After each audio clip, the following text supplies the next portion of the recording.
Welcome to the Giving Voice to Depression podcast, produced in partnership with the A.B. Corker Foundation for Mental Health. We are your co-hosts, Bridget and Terry. Each episode, through intimate, candid conversations with guests, we explore different perspectives on and experiences of depression.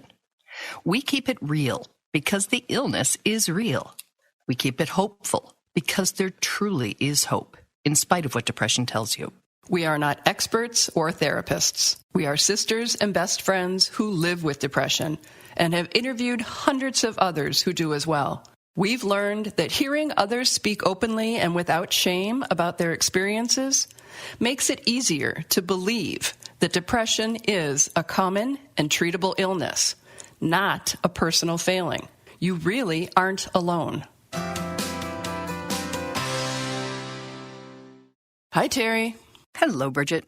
Two of the things about talking with our guests that we both agree have helped us the most are hearing that no matter how low they've been brought by depression, they recover and rebound enough to be willing to share their stories with us all, and that they share the wide variety of treatments and tools that help them return to and maintain better mental health, aids that might work for us as well.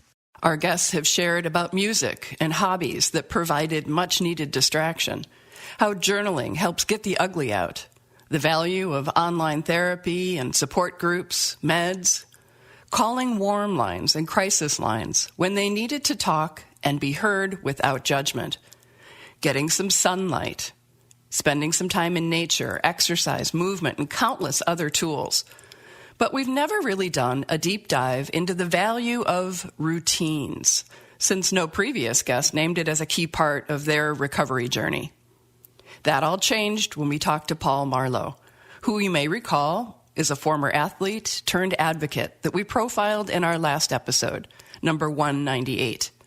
Paul uses very specific morning and evening routines to help himself stay on the healthy side of the mental health continuum as much as possible. Paul spent the better part of 2 years in that dark place that we think we will never crawl out of. And now that he has, Paul has devised those routines that he believes in and shares in the hopes of helping other people like himself and like all of us. Here is Paul Marlow giving his voice to depression.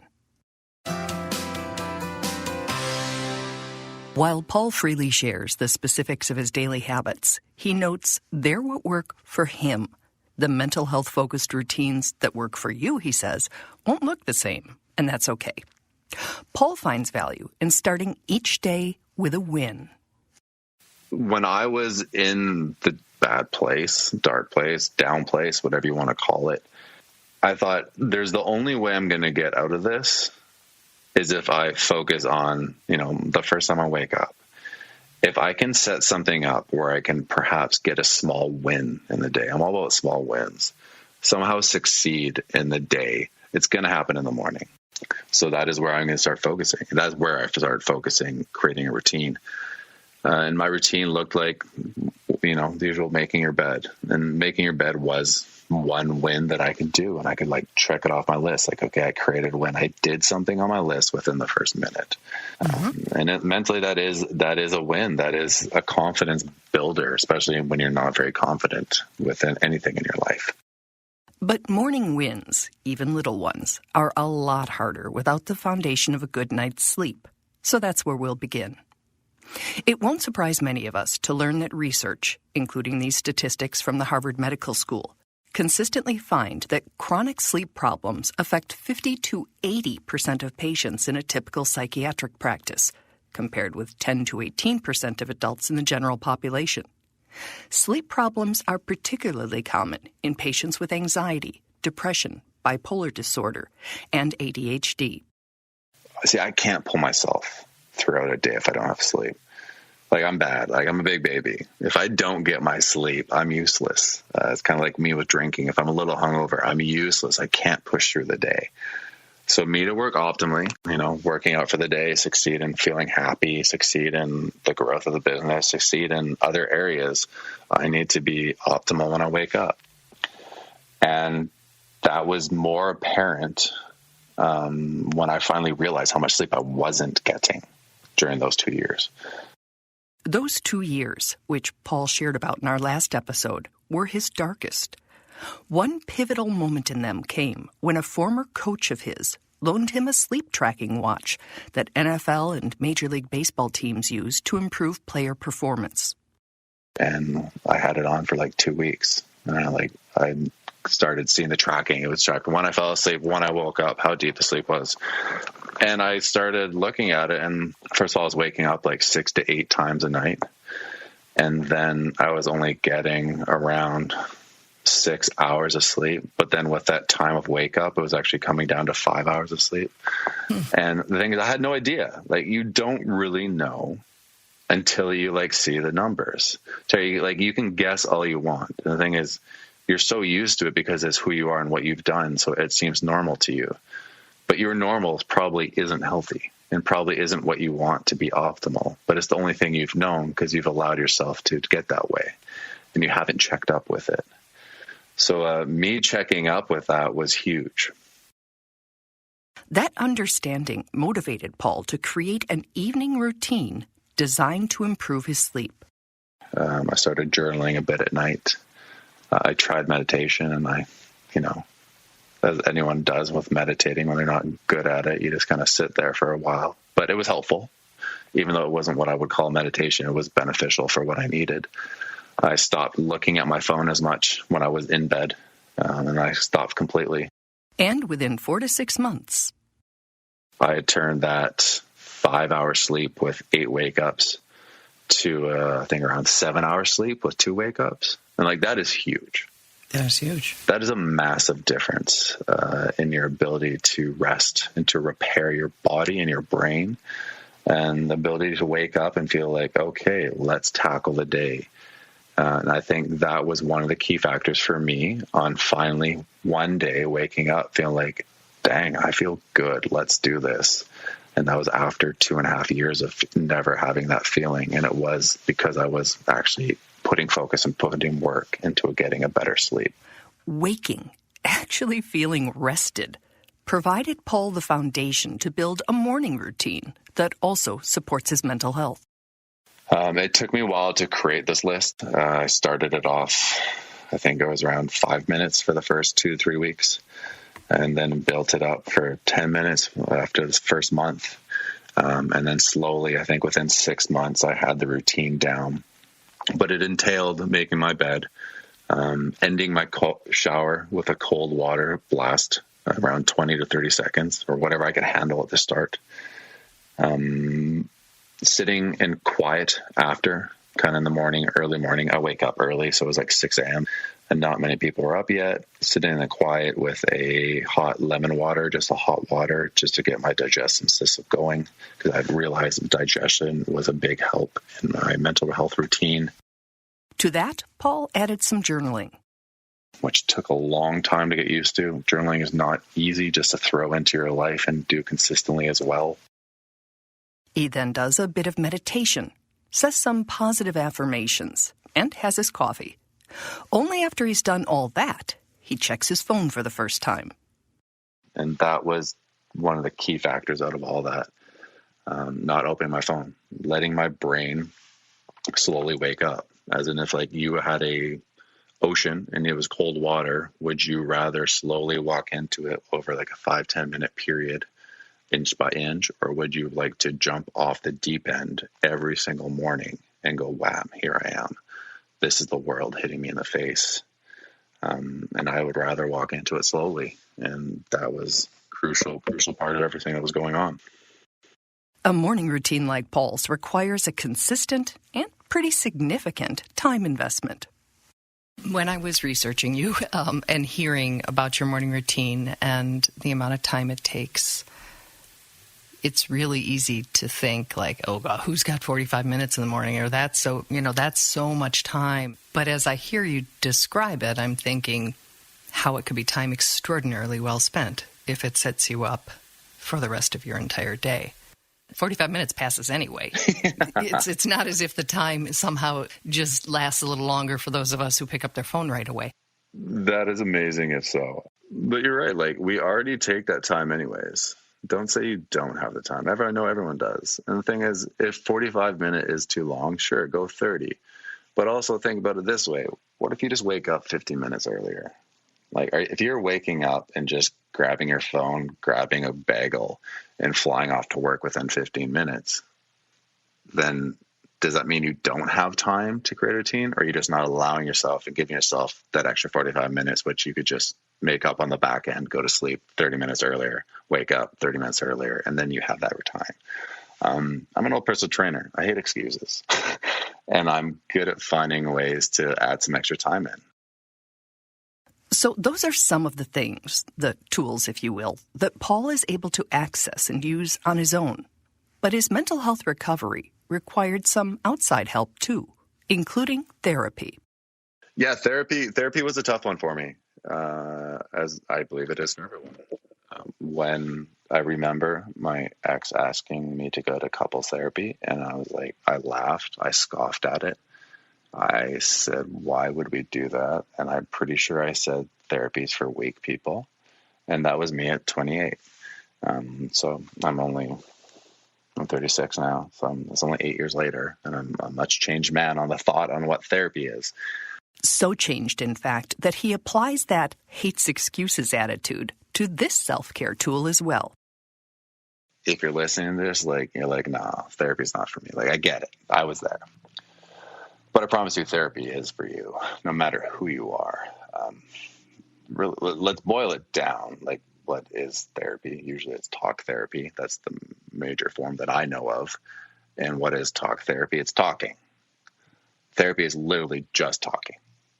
Like I'm having a conversation with you right now, Terry. It is just going back and forth, sussing out ideas, thoughts, worries, stress, having a conversation back and forth. The thing is, the person you're talking to is a professional. They know how to maybe navigate a situation, kind of lead you down a path that they think might be helpful to you, or also just help you open up to your own path and your own conversations. The hard part, Paul says, is the truth required to make therapy effective. Honest conversations is the hard part. That's, I think, the reason why therapy is so hard and it's not looked on in a light where people use it often. It's hard to have an honest conversation about your faults and weaknesses. As I never did in the past, that's why I didn't go. I think it's easier for me to go to therapy now because I'm more open to talking about the things where I've failed and I've lost and I'm afraid of. They're very hard to do. It's a very tough thing to do. Is it fear? Is it fear of, really looking at your stuff, or is it? For me, it was fear. I was afraid of hearing those things which were already going around inside my head being put out into vocal form. Because thinking something and then actually hearing yourself say it is two separate things. And having someone else hear it after and someone confirm that you said that is also another fear. Therapists also hear and confirm our progress and our wins. People need to know is you don't just talk about the shitty things. You talk about good things. You talk about positive things. I had a therapy session last night and there was all positive because things are going so well. And it's also very therapeutic and helpful for you to go and talk about and brag about everything you're doing and not feeling like a braggart or egotistic and showing someone that this is a success. I'm having my life now finally. And this is where I plan to take it. And this is what I looked like 2 years ago and it was nothing like this. That is also a great therapy session. That is where I've come to in that journey with therapy. But it was a tough thing for me. It was definitely opening up, talking about those tough times, talking about how I felt, which was horrible. That journey, Paul admits, included some starts and stops, like many of ours do. And I did, like anyone else, I did fall off. I went for 4 weeks and then I didn't go for a month. And then I booked in 1 week and I would cancel and I'd say I didn't have the money or something. And yeah, that's just like anything. It's going to happen. No matter if you hire a personal trainer, if you start your own business, you start anything you do, you commit to it. You're going to have days where you don't show up what you wanted. And that's just normal. But the idea is you got to keep going. You need to step back on the horse like you would do with your fitness routine or your diet routine. Don't let it fall off. And once you can do that and look at it as a personal health, looking at it on the same level as physical health and diet and eating health, there's no real difference to me. Once you can do that and you put them all on the same level, then you'll get it. Then you'll start making changes. And I think that's what society and humanity need to do also. We need to stop putting therapy on this separate pedestal, because it's not. It's not at all. Nutrition and exercise are two of the other pillars of Paul's self-care routine, because they benefit not only the way he looks and feels, but it is also great for your brain and your confidence, which helps your brain. And your ability to push yourself in an area, which then you can use as kind of a pillar or a blueprint to help yourself push yourself in a mental health area. That's what I do with a lot of my fitness. So when Paul is pushing on, say, a rowing machine and feels like slowing down or quitting, but keeps going, he stores that experience in his arsenal to pull out when he's struggling in a different way. When I go to the gym and I really push myself, it gets to a point of like anxiety and fear. Like, why am I still going at this level? I could just slow down for the last 5 seconds because this feels very uncomfortable to me. Then I think, well, the anxiety that I felt the last week, the depression, that was uncomfortable for me too. And if I could just held on and push through and find a way to kind of welcome that fear, then I can put them on. I achieved that. I went through, I did that, and I feel good. And that belief, that knowing that we are capable of doing hard things, works in the other direction too. When everything comes on and I do have some bout of depression or a bad time, I can think back on like, no, I pushed through this. I did this. It might not get rid of it. It might not put it away, but it gives me a boost of confidence that I can achieve something that seems so impossible at the time. That's a lot of how I look at fitness at this time for me. The final pillar of Paul's routines for a healthier life involves healthier eating and drinking habits. I'm not that guy, don't get me wrong. I had like a gin last night. I drank wine. I still eat food and enjoy life. But I do recognize after I have some of those meals, I do feel down. And it's not down because I'm like, oh, my body's going to look bad. No, it's like I mentally get into a bit of a rut. And I have to like think, okay, this is fine. This is just the sugar kicking in. This is just that carb that wasn't processed and is full of sugar and stuff that probably isn't even food that my gut isn't digesting. And I'm just got to work my way through it. Or I'm a little hungover this morning. That's why I didn't have a good sleep and I didn't do these things. It's because I chose to put this in my body last night for fun. And I'm paying for it now. The way our body and our brain and our gut interact with what we put in it is huge. And it's not talked about a lot. And I think it's also hindered due to people wanting to live life, quotations, and enjoy things and do that. Like, I get it, do that. But at the same time, have an honest conversation with yourself and how is it affecting you mentally by putting these things in your body so consistently. That's where we make the change. I like that notion of small wins, Paul. They really do bolster one's spirit. It's like you're cheering yourself on for these small, attainable goals. And that ultimately changes the self-talk, which is kind of, in my opinion, these days, the name of the game. Absolutely. And I, have heard from a number of psychologists and psychiatrists that your body really doesn't know the difference between if it was making your bed and what he called a small win or something that you would naturally take great pride in, that your body sort of is metabolized, the right word, them the same way so that you get that little boost. Yeah, that notion of pushing oneself, it helps you kind of redefine your limit, and again, that changes Paul uses the word confidence a lot. And, when you're redefining your limits and realizing you're actually more than you thought you were 2 minutes ago, that's the right direction. That's a good thing. Capable of doing hard things. And when you have depression, you're called upon to do them because you got to keep going. Because everything's hard. Everything's hard because everything's hard. Exactly. Paul has a great resource that he's put together. It is weareneveralone.co, not com, C-O. And it has a whole lot of things that you can read, including 2 blogs very specifically about both his morning and his evening routines, so you can get more information about the science behind it and his reasoning behind it and ways that it can be adapted that might work for you.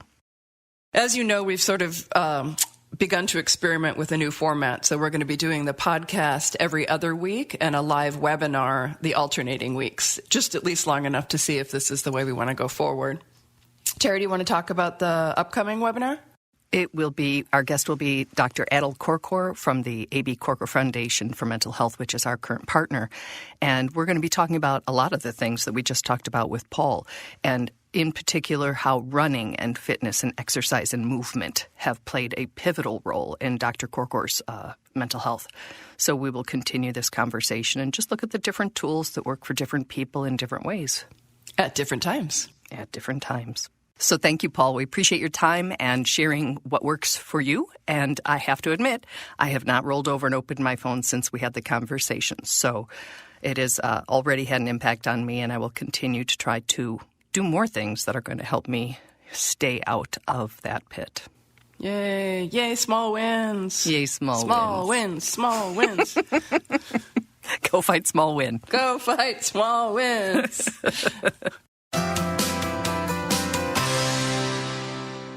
We truly hope that our podcast brings a little more understanding, helps you better articulate your experience of depression, or better understand how to support someone else's. We invite you to join us for daily posts on the Giving Voice to Depression Facebook page and on Twitter and Instagram at Voice Depression.